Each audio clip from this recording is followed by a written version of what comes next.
예, 저 안녕하십니까. 오늘 저희 이제 민사소송법 특강이라는 강의로 제목으로 해가지고 강의를 제 준비를 했고요. 저 이민수 변호사입니다. 저 저희가 이 특강에서 다룰 건 이제 핵심 12주제인데 저희 강의 계획서만 먼저 살짝 볼게요. 강의 계획 보시면 그 민사소송법 이제 공부하실 때 여러분들이 암기, 문제풀이 이 중요한 거 맞거든요. 중요한 거 맞는데 그게 이제 단순히 그걸 한다고 해가지고 그 양적으로 그게 쌓인다고 해가지고 개념이 형성되는 건 아니거든요. 그래가지고 근데 그렇다고 해가지고 모든 걸 다 또 이제 그 뭐랄까 그 개념 공부를 이제 민법 마냥 해야 되는 건 또 아니에요 이게. 그러니까 어쨌든 민사법 과목이니까 민법 하듯이 하면 되는 거 아니냐. 그러니까 기본 강의 듣고 그 개념 이제 탄탄하게 쌓고 이렇게 생각을 할 수 있는데 그좀 결이 다르거든요. 결이 좀 달라. 그래가지고 준비한 강의가 이 강의입니다. 무슨 말이냐? 특별히 우리가 지금 같이 얘기를 나눠봐야 될 12가지 주제가 있다. 민사소송법에. 걔네들은 우리가 같이 좀 얘기를 해야 된다. 깊게 좀 얘기를 시간을 들여서 교과서적인 얘기를 조금 나눠봐야 된다. 그럼 12주제로 끝이냐? 아닙니다. 예를 들면은 저 이제 그 강의교에 제가 이 강의를 통해서 달성하고 싶은 말 써놨으니까 한번 읽어보시면 될 것 같고 이제 강의계획서 두 번째 페이지 이제 강의 내용 이제 순서가 나와 있어요. 서론으로 시작해서 소송물, 소의 이익, 소익, 처분권주의, 변론주의, 기일, 변론, 무료증사실, 기판력, 뭐 여러 청구의 결합, 다수당사 소송, 소의 취하, 상소 이렇게 하거든요. 그 우리가 쉽게 민사소송법의 쟁점이라고 떠올릴 수 있는 거 뭐 관할, 뭐 그리고 당사자, 뭐 이런 부분들이 없어요. 없어. 그럼 그거를 근데 그럼 안 해도 되냐?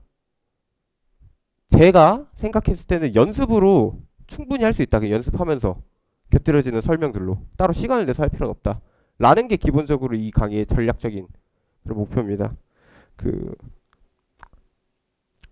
시중에 이제 비슷한 강의가 있는 걸 보긴 했는데 제가 뭐 그걸 직접 말씀드리기 좀 그렇고 어쨌든 간에 그런 강의 몇 가지 이제 핵심 쟁점들을 좀 살펴보는 강의다라고 좀 말씀을 드릴 수 있을 것 같아요. 강의 시작에 좀 본격적인 시작에 앞서서 좀 이제 저희가 본격적으로 변호사 시험을 이제 준비하는 그런 성격의 강의니까 여러분들이 이제부터는 좀 법전 그 이제 실물로 된 거 꼭 이제 지참하셔가지고 강의를 들으셨으면 한다라는 점을 말씀을 드리고 시작하도록 하겠습니다. 제가 그 교재는 이제 전원열 교수님 민사소송법 강의라는 책을 했습니다. 책 같은 경우에 이제 뭐 서술도 좋고 논리 전개도 좋고 다 좋습니다. 다 좋고 그 특히 좋은 거는 그 개념들의 위치가 이제 번호가 몇 다시 몇 다시 몇 다시 몇, 뭐 2 다시 4 다시 3 다시 1, 뭐 이런 식으로 해가지고 다 번호가 매겨져 있는데 그것들이 여러분들이 이 개념들을 좀 찾아가는 데 도움이 될 것이다. 반대로 말하자면 여러분들이 그걸 좀 활용할 수 있도록 잘 이제 생각을 하실 필요가 있겠다. 위치들을 이제 그런 식으로 익히실 필요가 있겠다라는 거고요. 목차부터 넘어와서 보시면 머릿말부터 이제 그 보면 저희가 그 일러두기 저희 세 번째 머릿말에서 일러두기 서술의 원칙. 자, 서술에서 가장 유의한 점은 필자가 쓰고 싶은 내용, 교수님께서 쓰시고 싶은 내용이 아니라 독자가 읽고 알아야 할 내용이 무엇인가다. 한정된 면수 내에서 설명을 전개해야 된다. 지나치게 자세한 논의는 부적절하다. 이런 것들을 의식하셨다. 그래서 학설 대립에 상당한 의미가 있는 경우에만 대립과 애들의 인용문 수립진행했다라고 하시는데요. 그거를 감안해도 여러분들이 공부를 실제로 그 말하자면은 고사장에 들어가서 써야 될 것보다는 약간 좀 더 담겨 있다라고 생각을 하시면 돼요. 근데 여러분들이 고사장 들어가서 쓸 그 내용들의 배경이 되어 있는 게 뭔지 이해하는 과정이라고 생각을 하시면 될 것 같고요. 그러니까 이 책에 써져 있는 것만큼은 좀 알아야 된다라고 제가 말씀을 드릴 수 있을 것 같아요. 그게 이제 교수님의 의도인 거고 지금 이제 공부의 순서 방법이라고 해서 판결 절차의 개요 뭐 이 부분을 거듭하여 뭐 용어 익숙해져서라고 돼 있는데요. 저희가 이제 간단히만 얘기를 하고 그 저희 오늘 이제 서론 부분을 마치도록 할게요. 그런 식으로 진행을 하고요. 그 책에서는 이제 처음에 이제 18페이지가 이제 그 판결 절차의 개요라는 부분이에요. 18페이지. 일단 이제 이 부분을 보진 않을 거고 저희가 말씀을 드릴게요. 말씀만. 자, 처음에 우리가 지금 여러분들이 제가 민사소송을 안다라고 생각을 하고서 이 강의는 민사소송법에 대해서 여러분들이 학교 수업을 들었다는 걸 전제로 얘기를 하는 거예요. 지금 아예 아무것도 모르는 상태는 아닐 거라고 제가 믿고서 하는 거거든요. 그러니까 뭐냐면 여러분들한테 이렇게 물어보는 거야. 너 소가 뭔지 알아? 너 청구가 뭔지 알아? 뭐 이런 거 이렇게 얘기를 해요. 그러면은 그 소는요 제기하는 거예요. 그건 원고가 제기하는 겁니다. 청구라는 거는 원고가 해달라는 거예요. 뭐 이 정도라는 대답은 할 수 있을 정도의 상태는 된다라는 전제로 지금 강의를 세팅을 했거든요.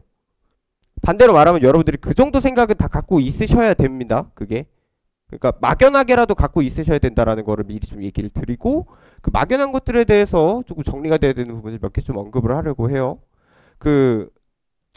제가 불필요한 부분들은 다 제껴놓고 일단은 원고. 자, 우리가 민사소송이라는 구조는 기본적으로 법원한테 판단을 맡겨놓는 거잖아. 어떤 분쟁이 있을 때 그거를 법원이 판단해달라고 하는 거예요. 너가 심판이야, 법원이. 법원 네가 말하면 내가 복종할게. 약간 이런 식으로 얘기하는 거야. 그래서 원고, 피고, 민사소송만 얘기하는 거예요. 엄격하게 따져 들어가지 맙시다. 그래서 원고가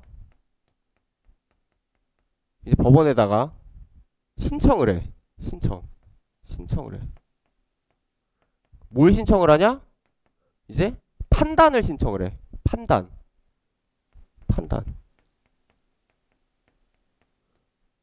법원에게 판단을 신청한다. 그 판단이란 거 뭐가 있냐면은 우리가 판결이란 게 있고 결정이란 게 있고 명령이란 게 있다.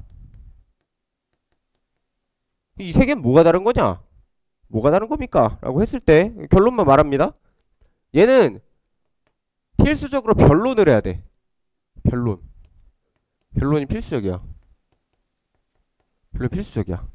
얘는 임의야.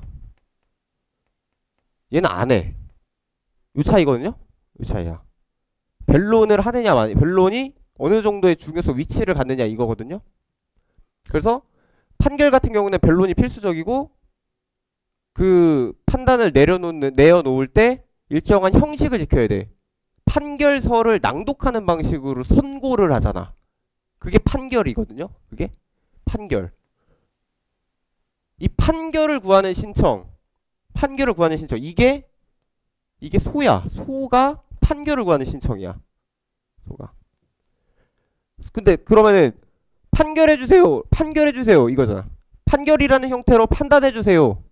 그 뭐에 대해서 판단해주세요가 있는 거잖아요. 뭐에 대해서 판단을 구체적으로 구한 대상들이 있어. 이거를 우리가 청구라고 불러. 청구. 구체적으로 뭘 구하냐? 왜 구체적 내용이라고 말할 수 있는 거. 이게 청구라고 하고요. 이제 법원이 소가 제기되었을 때 판결을 내리기 위해서 진행되고 있는 그 과정을 우리가 소송이라 그래. 소송. 판단으로 나아가고 있는 거. 과정을 소송이라 그래. 소송의 당사자들이 이 두 원고피가 당사자죠. 당사자들이 자료를 내놔. 법원이 혼자서 판단하지 않아. 법원은 들어오는 자료에 대해서 수동적으로 받아가지고 보고서 판단만 하는 거야. 모으지 않아. 이게 뭐 직권 탐지주의니 뭐니 이런 얘기들인 건데 어쨌든 당사자들이 법원에다가 그러니까 이거 바탕으로 판단해 주세요 라고 자료를 내놔. 자료를 제공해. 그거를 변론이라고 해요. 변론. 일단 자료를 내어놓는 거. 솔직히 얘기하면 뭐야? 그럼 변론주의는 뭐겠어? 당사자들이 자료를 내놔야지 법원이 판단할 수 있다는 얘기겠네요. 이런 식으로 느낌이 와야 돼. 우리 오늘 할 거지만 어쨌든 그 변론이라고 하고요. 구체적으로 변론이 진행되는 그 날을 변론 기일이라고 얘기를 합니다. 아시겠죠? 그리고 이게 지금 이제 당사자들이 신청하는 거, 그 자료를 제공해 놓는 그거 자체를 변론이라고도 해요. 변론을 한다 라고 했을 때 그 얘기가 그거예요. 그 변론으로 내어놓는 자료는 이제 소송 자료와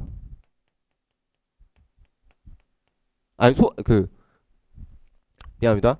소송 자료인데 소송 자료라고 불리는 걸 내어놓는 건데 소송 자료에는 사실 자료랑 증거 자료가 있어. 사실 자료는 좀 말이 좀 이상하긴 한데요. 사실 자료 이렇게 그냥 문장으로 문장 형태로 표현할게요. 사실 자료를 제공하는 거는 사실을 주장하는 거야. 피고가 원고한테서 돈을 빌려갔습니다. 원고가 피고한테 돈을 빌려줬습니다. 원고가 피고한테 팔았습니다.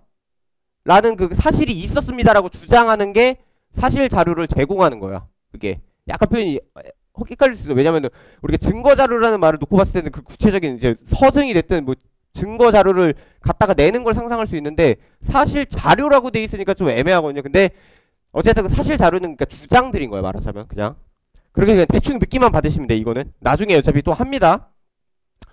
자, 그렇게 되는 거고요. 뭐 청구니 항변이니 부인이니 뭐 증명 책임이니 이런 주장 책 이런 것들은 조금 나중으로 미루거나 그냥 생략하도록 할게요. 그 어느 정도 아실 거라고 그냥 생각을 해서 그렇습니다.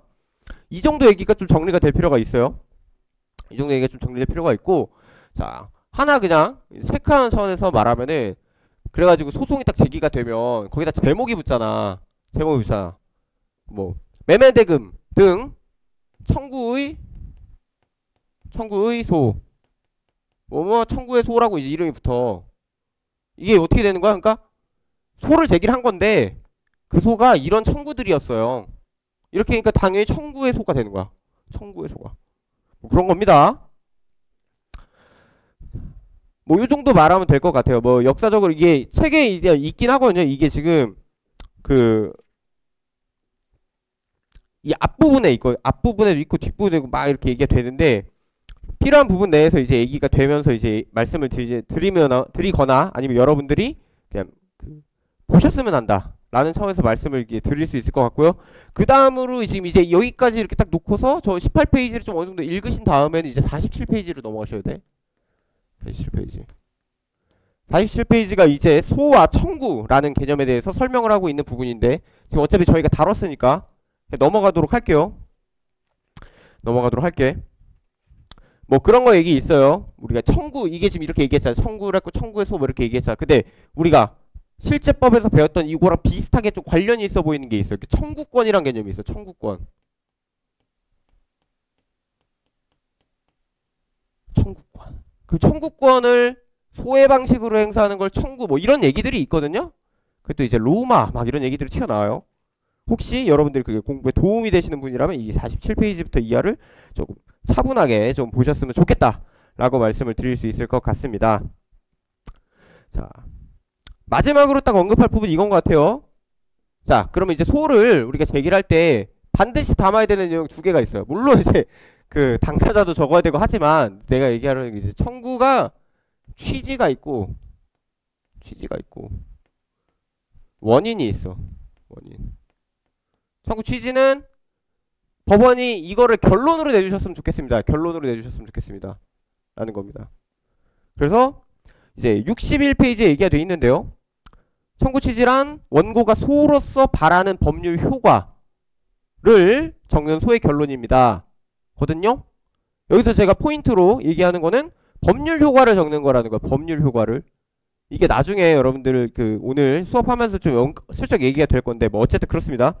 내용과 범위가 명확하게 드러나야 된다라는 거고요.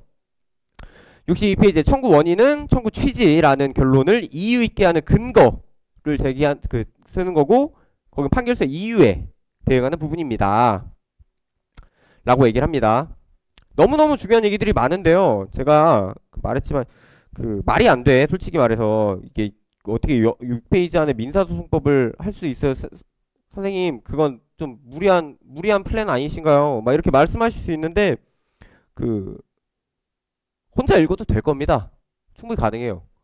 충분히 가능하고 그 완벽하게 이해를 못해도 괜찮아. 더 나아가서는 그게 그냥 대충 나머지 것들은 솔직히 그냥 일단은 알겠어. 이거 알겠어 이제 이거 알겠고 하고서 그냥 연습으로 들어가면서 다시 모르겠으면 여기를 펴보면 되거든요. 그냥 아까 무슨 얘기냐면 제가 아까 처음에 얘기했던 것처럼 이제 뭐 관할 관할이란 말이 있어. 당사자란 말이 있어.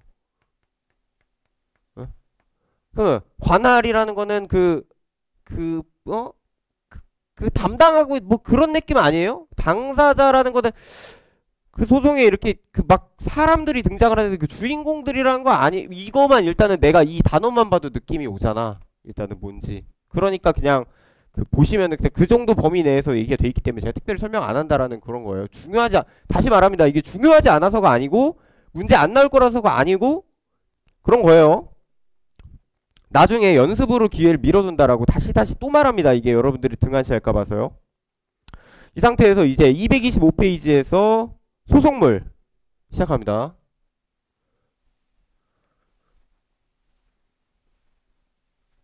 자, 소송물은 직접적으로 여러분들 출제가 되진 않아요.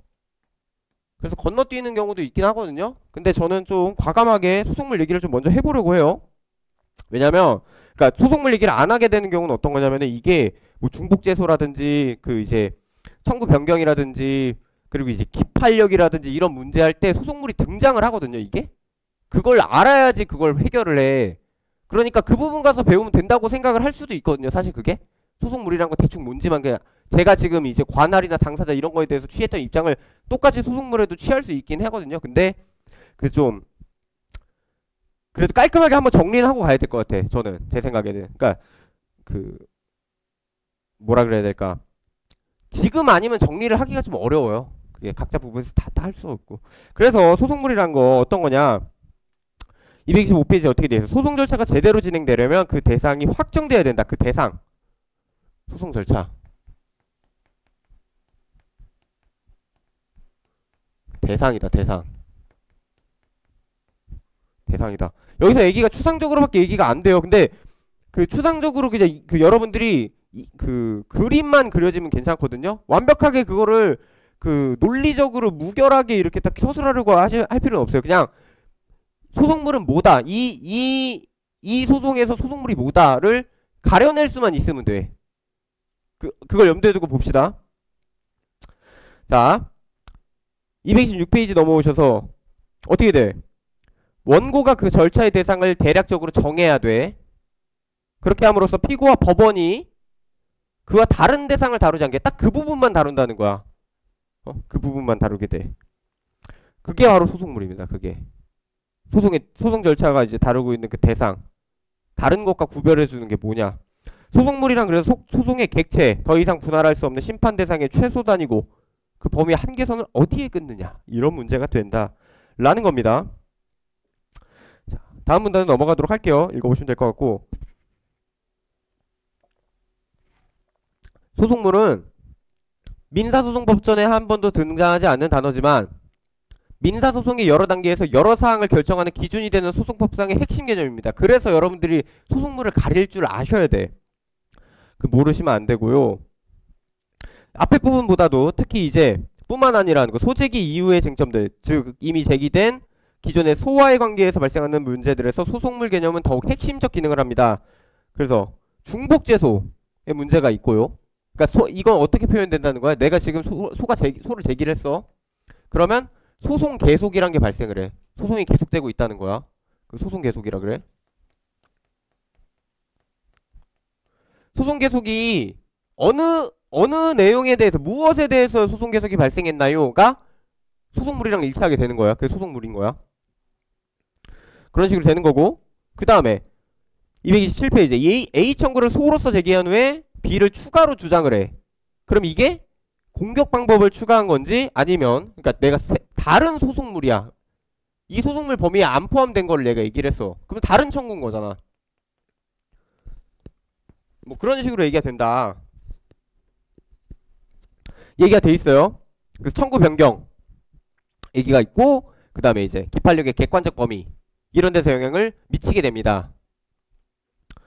소송물의 식별 기준에 관한 학설과 판례라는 게 있는데요. 문제 소재, 독일과 일본의 상황 이런 것들이 있어요. 근데 이거 무조건 읽어보셔야 되거든요. 이거 모르면 안 돼. 이거를. 우리가 변호사가 될 사람인데 모르면 안 됩니다. 소송물 이론에 대해서 모르면 안 돼. 근데 죄송스러운 말씀이지만 몰라도 시험은 볼 수 있거든. 몰라도 시험 볼 수 있어. 자, 제가 이제 그 이거부터 해서 230페이지까지 가는 거예요. 230페이지까지. 230페이지까지 가는 내용인데. 자, 압축적으로 얘기할게요. 저는 여러분들이 그 이제 집에 돌아가셔서 아니면 집에 돌아가는 버스에서가 될 수도 있고요. 그 복습하는 가운데서도 될 수 있고 잠깐 일시정지 해놓고서도 그럴 수 있는데 230페이지까지를 읽어보셔야 된다고 생각을 하거든요. 근데 제가 다 읽을 순 없으니까 결론만 간단하게 떼어놓고 말을 할게요. 자, 간단히 말해서 실체법과 잠깐만.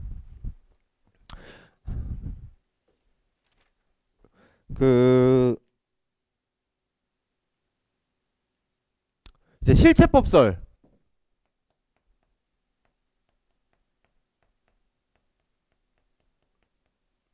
이 있고 소송법설이 있어요. 뭐 실체법 적인 거고 소송법 적인 거고 뭐 이런 얘기예요. 얘기야. 실체법설은 뭐라고 보는 거야? 소송물이라는 게 그 소송 절차에서 원고가 나는 이러이러한 권리가 있어. 나에게 이런 권리가 있어. 라고 하는 그 권리. 원고가 주장한 그 권리가 소송물이다. 권리는 실체법적인 거잖아. 불법행위에 기한 손해배상 청구권, 부당이득 반환 청구권, 그 권리들 하나하나 따로따로가 다 소송물이 된다는 거야. 내가 불법행위를 당했기 때문에 손해배상을 받아야 된다라고 얘기를 했으면은 내가 무슨 권리를 주장하는 거야? 불법행위에 기한 손해배상 청구권을 행사하는 거잖아. 그러니까 그게 소송물이 된다는 거야. 자, 소송법설은 원고가 이제 그 원하는 지금 이제 책에서의 표현을 이제 빌려오면은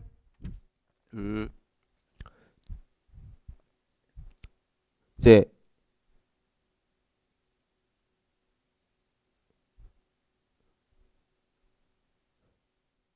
자, 이런 거야. 자, 지금 이 상태야. 이 상태인데 만약에 내가 법을 잘 모르는 사람이야. 법을 잘 몰라 내가. 근데 누가 날 때렸어. 맞았어 내가. 그러면은 내가 아파. 병원에 갔어. 그럼 그 사람한테 병원비를 달라고 할 수 있잖아 내가. 병원비 줘. 내가 이거를 불법행위에 기한 손해배상 청구권인 걸 몰라. 나는 그런 걸 모르는 사람이야. 근데 판사님 제가 맞았습니다. 병원비가 얼마가 나왔는데 그거 제가 갚아줘야 되는 거 아니에요? 나 이거 안 내도 되는 거였는데 내버렸어요. 이거 제가 갚아줘야 되는 거 아니에요? 라고 생각을 해 내가. 그러니까 그게 소송물이다 이거야. 얘가 모를 수 있잖아. 원고가 이건 걸린 거 모르는데 소를 제기를 했어. 그래도 법원은 판단을 하잖아. 소송 절차 진행이 되잖아. 그러면은 그거 자체 놓고만 볼 수 있는 거 아니야. 그래서 이거는 그러니까 말하자면 이런 거야. 이렇게 쓸게요. 청구라고 쓸게. 청구. 원고가 소에서 어떤 청구를 주장을 했냐 이거야. 뭘 주장을 했냐 이거야. 원고 주장한 게 뭐냐 이걸 가는 거거든요. 자, 여러분들이 이걸 생각을 하실 때 이게 지금 차이가 잘 와닿지 않으면은 둘 중 하나거든요. 이거를 금전 청구 소송을 생각을 했거나 아니면은 이제 부동산 등기. 이게 만약에 여러분들이 좀 이게 개념이 뭐가 차이인지 모르겠어요 라고 하면 이 두 개 상상해 보시면 되거든요. 똑같은 거 놓고서.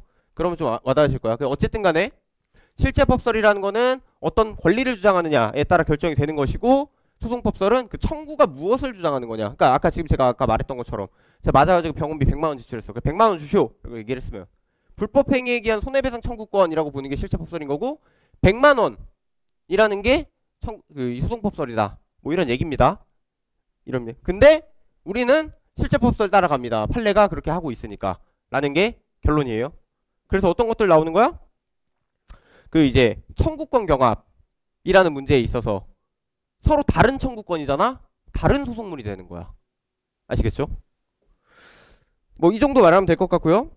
230페이지 이제 이어서 하려는 게 이행의소의 소송물 하고 얘기가 되는 겁니다. 금전지급 청구 등장하네요.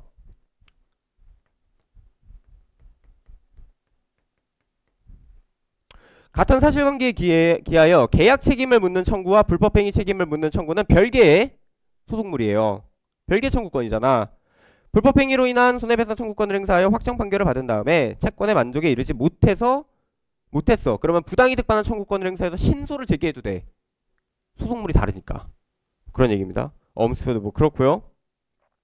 한편하고 얘기가 등장하는 것이 채권자 대위권입니다. 채권자 대위권. 근데 다음으로 미루고 넘어갈게요, 그냥. 근데 채권자 대위권 소송물을 갖다가 이제 이해를 해야 되는 되게 큰 부분 중에 하나가 이 채권자 대위 소송이거든요. 일단은 넘어갈게요. 그 다음에 부당이득 반환 청구와 파산 절차 개시에 따른 이것도 넘어가겠습니다. 비교적 금전 지급 청구에 대해서는 청구권이라고 표현을 하면 너무 쉽게 이해가 될 수 있을 것 같아요.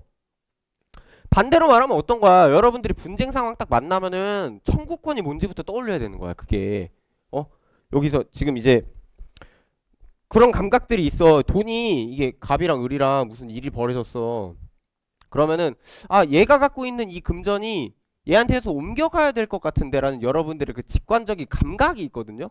근데 거기서 그치면 안 되고 이거를 추상적이고 정확하게 이제 분석해야 돼요. 여러분들이 그거 분석하는 과정이 뭐냐면 이게 청구권을 이끌어내는 거거든요. 어떤 청구권인 건지.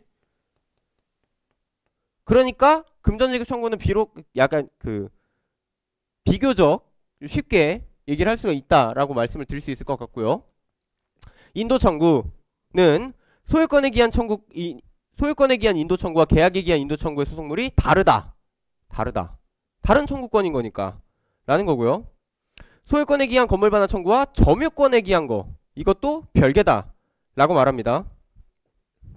어떤 느낌인지 알 것 같죠? 그죠? 헷갈리게 되는 거 등기 청구, 이전 등기 청구에서 등기 원인으로 대물 변제 이해약과 매매 계약을 주장하는 것은 서로 다른 소송물을 주장하는 것이야. 다른 소송물. 대물 변제.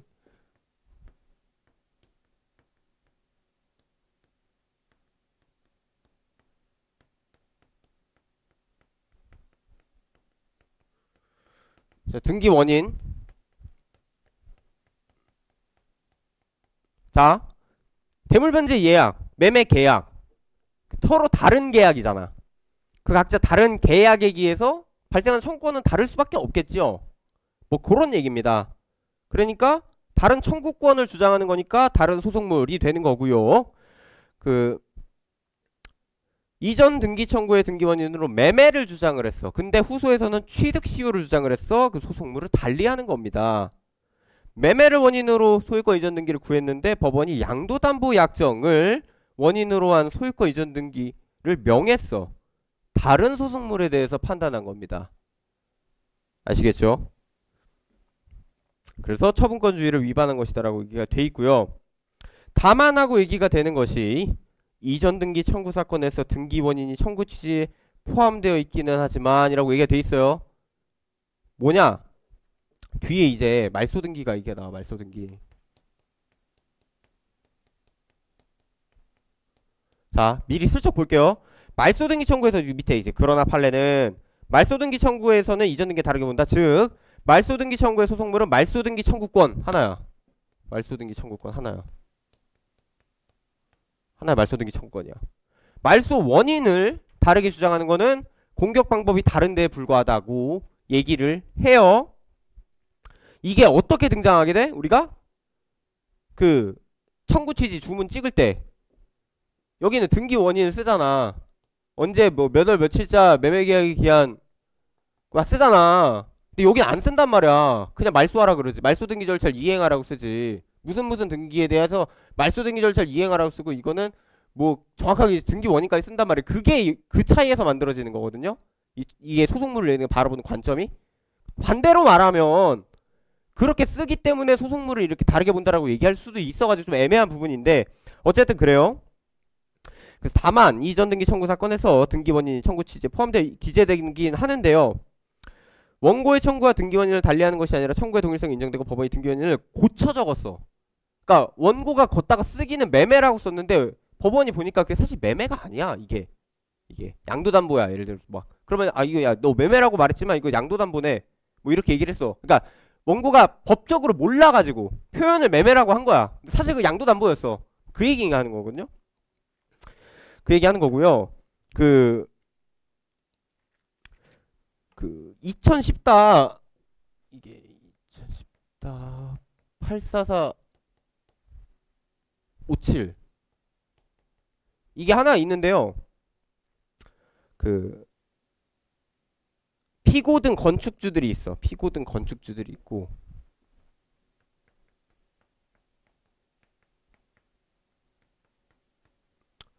내가 있었는데요. 그 참가인 제가 거칠게만 말합니다. 그냥 참가인이라는 사람이 있어. 이 사람한테 그 2002년 9월 30일 자 대물변제 계약을 체결을 해가지고 부동산 소유권을 이전해주기로 했어. 근데 참가인이 K한테 이게 좀 더 사실관계 복잡하게 하는데 제가 거칠게 말할게요. 그냥 어차피 그렇게 중요하지 않아가지고 8월 19일에 얘네 사이에서 또 대물변제 계약이 있었어. 아니다 얘기해야겠다.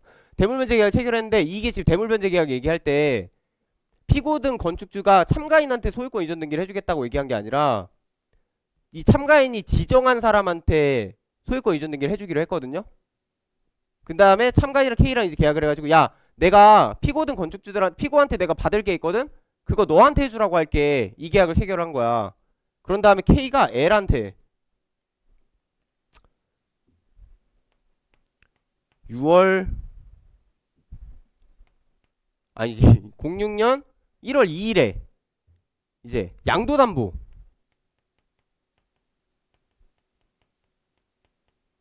이 소유권 이전 등기 청구권을 양도담보로 이제 제공을 했어. 그리고 나서 이제 L이라는 사람이 원고한테 06년 12월 6일에 채권 양도를 한 거야.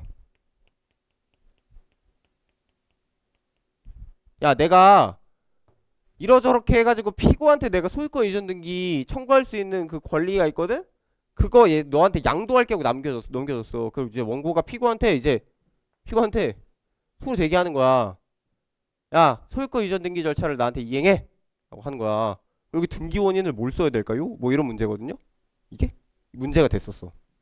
결론은 이걸 써야 된다라는 거거든요. 이 02년 9월 30일 대물변제다 라는 거거든요. 왜냐? 채권이 그대로 이전하잖아. 채권 양도를 통해서 그대로 이전 계속 되는 거거든요. 어떤 채권 이 청구권이야. 이 청구권이 그대로 이 대물변제 통해서 옮겨졌고 양도담보 통해서 옮겨졌고 여기서 채권 양도 통해서 옮겨진 거니까 어떤 청구권? 대물변제 청구권, 대물변제에 기한 청구권 뭐 이렇게 된다는 거거든요. 이 판례의 결론은 뭐냐? 어떤 청구권이냐만 보면 된다는 거야. 어떤 청구권이냐 이건 보면 된다라는 거고요. 그 이제 232페이지로 오셔가지고 이제 그 말소 등기 청구권은 근데 어떻다? 말소 원인을 달리 주장하는 것은 공격 방법이 다르다라는 건데요.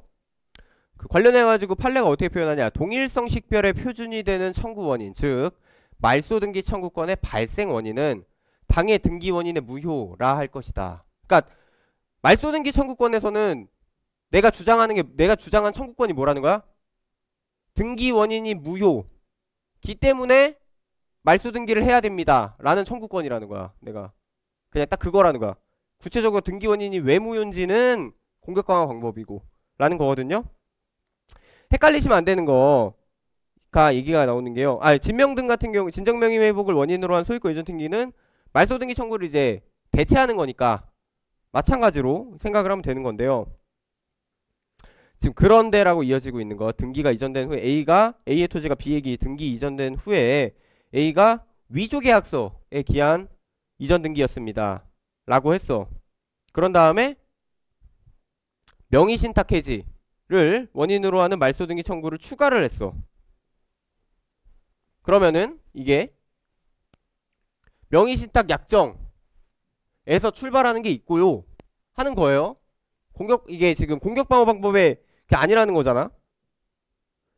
뒤에 걸 보면 더 쉬워요. 사기에 의한 의사표시 취소를 원인으로 한 근저당권 설정 등기 말소 청구와 피담보 채무의 부존재를 원인으로 하는 같은 등기의 말소 청구. 아까 피담보 채무의 부존재를 원인으로 한다는 거는 어떻게 된다는 거야? 이게 지금 이제 없다 얘는. 그래서 부종성에 의해서 근저당권이 소멸했다. 그러니까 말하자면 이거는 계약상에 기한 거란 말이야. 계약성에. 그리고 사기에 의한 의사표시 같은 경우는 이제 물권적 청구권이 되는 거죠. 그러니까 서로 다른 청구권이 되는 거야. 그러니까 그 청구권이 어디서 만들어 어떤 청구권인지를 보셔야 된다는 거야. 이게. 그래서 여러분들이 이렇게 청구권을 중심으로 보시면 될 것 같다라고 말씀을 드릴 수 있을 것 같아요. 넘어가서 손해배상 청구, 계약 책임과 불법행위 책임은 별개의 소송물이다 라고 하고요. 혼인예약 이렇게 블라블라 라고 얘기가 되어 있습니다.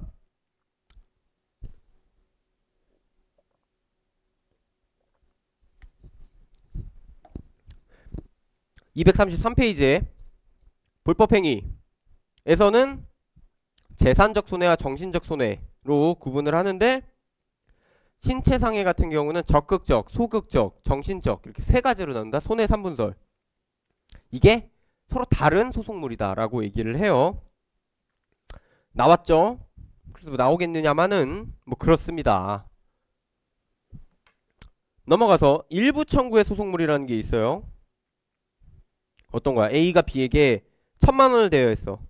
400만원만 달라 그래.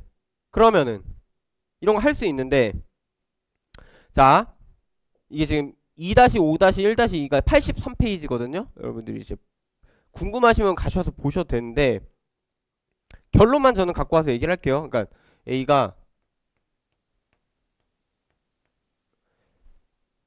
A가 B에게 1천만원을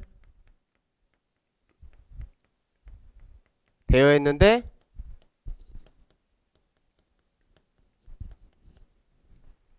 400만 원만 청구를 한다 라고 하면은 시효중단료가 어떻다? 명시적. 그러니까 내가 1000만원 있는 거 나도 아는데요 400만원만 달라고 할래요 라고 했으면 시효중단료가 미치지 않는데, 그래서 마찬가지로 나머지 이건 이 얘기가 뭐라는 거야? 이 시효중단료가 미치지 않는다라는 거는 이게 말하자면 이 청구권이 쪼개진다는 거야.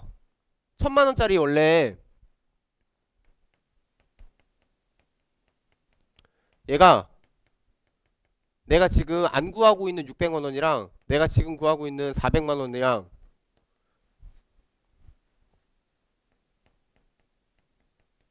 이게 쪼개진다는 거야. 그래서 내가 지금 구하고 있는 얘만 지금 소송물인 거잖아. 내가 지금 얘는 소송물이 소송 절차에 올라온 애가 아니란 말이야.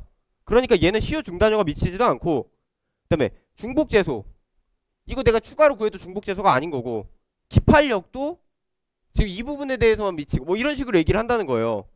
라는 겁니다. 명시적 일부 청구였으면 그래서 어떻다? 나머지 청구는 중복재소가 아니고 기판력도 이에 미치지 않는다라고 얘기를 합니다. 명시적 일부 청구에서 전부 승소하면 항소의 이익이 없어요. 묵시적 일부 청구에서는 항소 이익이 있다. 뭐 이렇게 얘기를 합니다. 뭐 이렇게 얘기를 할 수 있을 것 같고요.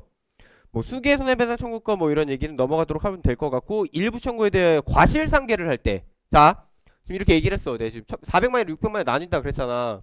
근데 1000만원짜리 채권인데 얘가 과실이 만약에 20%만 과실이 있었어. 아니지, 50%가 과실이야. 50%가. 그러면은 더 해야 되는구나. 80%가 과실이라고 해볼게요. 그냥 아니지, 갑자기 헷갈리냐.